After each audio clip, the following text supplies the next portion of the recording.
Малко се прави от държавата, малко се прави с парите, които всеки един от нас дава за здравеопазване. Тези пари не падат от небето, те идват от хората. И би трябвало да се пази здравето на хората.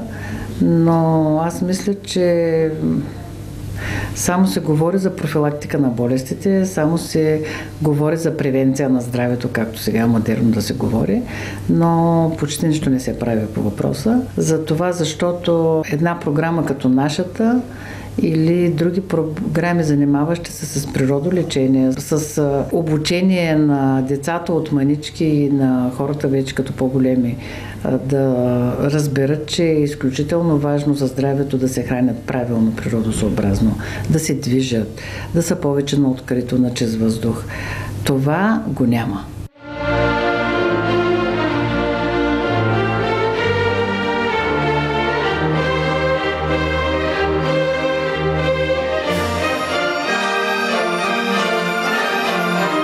Не се обучават майките как да се подготвят за бременността, какво да правят по време на бременността, какво да правят след това, за да имат кърма и да кърмят бебетата си, как бързо, без лекарства да могат да се справят с най-елементарни отклонения от състоянието на здраве на децата, по-малки, по-големи, на самите себе си.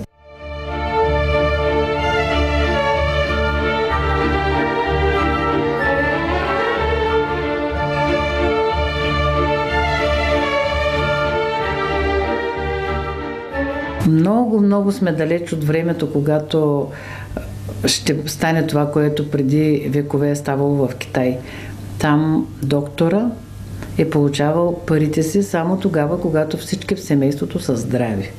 Ето това наричам аз опазване здравето на хората. И когато някой от семейството се разболее, съответно доктора спира да получава пари.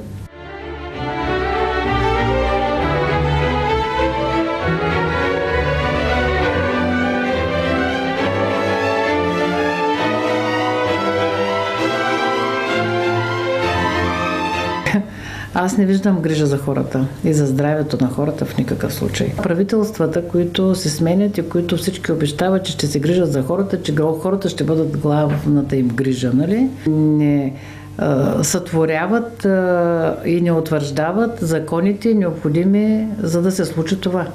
Здравето на хората е поставено на карта.